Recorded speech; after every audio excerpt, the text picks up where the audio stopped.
Guys, क्या आपने कभी अपने ब्लड को माइक्रोस्कोप के नीचे रखकर देखा है कि वो माइक्रोस्कोप में कैसा दिखता है? और क्या आप जानते हैं कि आपका जीव माइक्रोस्कोप में कैसा दिखता है? या फिर प्लांट्स सनलाइट से एनर्जी को ऑब्जॉर्व कैसे करता है? क्या इसमें कोई सोलर पैनल लगा होता है? इन सभी बातों को जानने के लिए इस वीडियो को एंड तक जरूर देखें, क्योंकि आज की इस वीडियो में मैं आपको ऐसी चीजों के बारे में बताऊंगा जिन चीजों को माइक्रोस्कोप से देखने के बाद आप भी दंग रह जाएंगे। दोस्तों, बचपन में जब हम साइंस किताब में ब्लड के बारे में पढ़ते हैं तो वहाँ पर हमें ब्लड का आकार कुछ इस तरह दिखाया जाता है, जबकि हम अपने आंखों से देखते हैं तो ब्लड हमें कुछ इस तरह लाल दिखाई देता है, जो कि लिक्विड फॉर्म में होता है। अब ऐसा में हमें समझ में नहीं आता टीचर हमें क्या दिखा रहा है। दरअसल ब्लड का स्ट्रक्चर कुछ ऐसा ही होता है, लेकिन ये एक माइक्रोस्कोपिक इमेज होता है। जब आप अपनी ब्लड को माइक्रोस्कोप के नीचे रखकर 400 गुना जूम करेंगे तो आपके ब्लड के अंदर मौजूद ब्लड सेल दिखाई देगा, और उसके साथ साथ बैक्टीरिया और प्रोटोजोन्स भी नजर आएंगे। और ये सभी ब्लड सेल प्लाज्मा के अंदर होता है, जिसे हमें जूम आउट करने पर लिक्विड फॉर्म में दिखाई देता है। दोस्तों, हम बचपन से ही पढ़ते और सुनते आ रहे हैं कि प्लांट्स हमेशा सनलाइट की एनर्जी से ही अपना खाना बनाता है, लेकिन ये कैसा पॉसिबल है? क्या प्लांट्स के पत्तियों में कोई सोलर पैनल लगा होता है? दरअसल इसमें कोई सोलर पैनल नहीं लगा होता है, लेकिन ये सोलर पैनल के तरह ही काम करते हैं। जब आप प्लांट्स के पत्तियों को माइक्रोस्कोप के नीचे रखकर जूम करेंगे तो आपको पत्तियों के ऊपर छोटे छोटे होल्स दिखाई देंगे, और इन्हीं होल से होकर सन का एनर्जी प्लांट्स के अंदर जाता है और प्लांट्स अपना खाना बनाता है। लेकिन अगर आप प्लांट्स के सभी पत्तियों को तोड़ देंगे तो प्लांट्स पूरी तरह से सूख जाएगा, क्योंकि उनके पास सन की एनर्जी एब्जॉर्ब करने के लिए कोई भी पत्तियां नहीं होगा।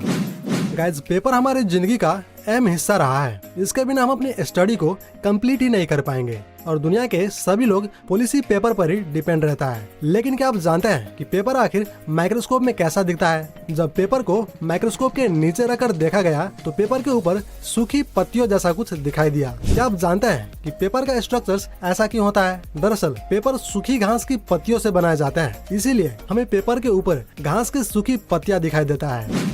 गाइस, जुबान हमारे शरीर का सबसे अहम अंग है, जिसे हमें खाने का टेस्ट पता चलता है और हमें बोलने में भी मदद मिलता है। नॉर्मली जब हम अपने आंखों से देखते हैं तो हमें अपनी जुबान बहुत स्मूथ एंड पिंक कलर का नजर आता है, लेकिन जब हम अपने जीभ को माइक्रोस्कोप के नीचे रखकर देखेंगे तो हमारी जीभ कुछ इस तरह दिखाई देगा, जिसमें बहुत सारे नुकीले कांटे होते हैं जो नॉर्मल आंखों से बिल्कुल भी नजर नहीं आते हैं। लेकिन अगर हम इसे माइक्रोस्कोप से देखते हैं तो हमें ये कांटे क्लियरली दिखाई देगा। इंसानों के शरीर पर ये कांटे बहुत ही छोटे दिखाई देते हैं, लेकिन अगर हम शेर की बात करें तो आपको बिना माइक्रोस्कोप के बहुत सारे कांटे साफ साफ दिखाई देगा।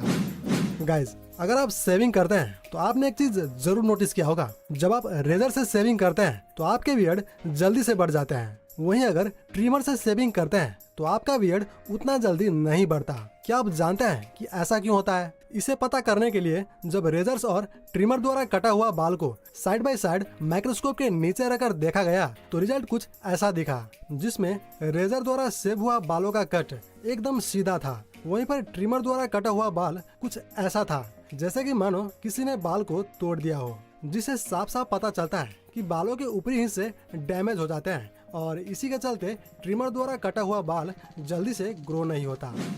गाइज, आप सब ने कभी ना कभी ब्लेड का इस्तेमाल शेविंग के लिए तो किया ही होगा, और कभी कभार अपनी उंगलियों के नाखून भी काटा होगा। पर क्या आपने इतनी शार्प ब्लेड को माइक्रोस्कोप में देखा है कि ये यूज करने के बाद आखिर कैसा दिखता है? अगर आप किसी नए ब्लेड को माइक्रोस्कोप के नीचे रखकर देखेंगे तो वो कुछ इस तरह शार्प दिखाई देगा। वही ब्लेड थोड़ा सा यूज करने के बाद दोबारा माइक्रोस्कोप से देखेंगे तो कुछ इस तरह दिखाई देगा, जिस पर बहुत सारे क्रैक्स आ चुके होते हैं, जिससे वो ब्लेड खराब हो जाता है, और थोड़ी सी यूज करने के बाद हमें नए ब्लेड जैसा शेविंग एक्सपीरियंस नहीं। बर्फ कितना ठंडा होता है ये तो आपको पता ही होगा, जो जमने के बाद अपना खुद का लेयर बना लेता है, जिस पर आप चल भी सकते हो। लेकिन क्या आपने कभी सोचा है कि बर्फ आखिर माइक्रोस्कोप में दिखता कैसा है? तो जब इसे माइक्रोस्कोप के नीचे रखकर देखा गया तो बर्फ का स्ट्रक्चर्स कुछ इस तरह दिखाई दिया, जैसे कि मानो आर्टिस्ट द्वारा बनाया गया बहुत ही खूबसूरत फ्लावर हो। दरअसल ऐसा इसलिए होता है क्योंकि इन बर्फ के अंदर पानी का बाफ फंस जाता है, जो अंदर एक डिजाइन में बदल जाता है। गाइस, आंखें हमारे शरीर का कितना इम्पोर्टेंट पार्ट है ये तो आप सभी जानते होंगे। इसके बिना दुनिया कैसा होगा हम अंदाजा भी नहीं लगा सकते। लेकिन तब क्या होगा जब हम अपनी आंखों को माइक्रोस्कोप के नीचे रखकर देखेंगे? गाइस, आपको यकीन नहीं होगा, माइक्रोस्कोप से देखने पर आंखों के अंदर एक अलग ही दुनिया दिखाई देता है, मानो आप किसी स्पेस में हो। हमारे आंखों के इरिस साफ साफ दिखाई देता है, जिस पर कई सारे गड्ढे हैं, और उसके बीच में एक ब्लैक होल है। जो असल में ब्लैक होल नहीं बल्कि आंखों का लेंस होता है, जिससे हम पूरी दुनिया को देख पाते हैं। तो गाइस, आपको हमारा ये वीडियो कैसा लगा हमें कमेंट बॉक्स में जरूर बताएं। वीडियो पसंद आया तो लाइक करें, चैनल पर नए हो तो सब्सक्राइब करें और साथ में घंटी को दबाकर नोटिफिकेशन ऑन कर ले। मिलते हैं किसी और नेक्स्ट इंटरेस्टिंग वीडियो में।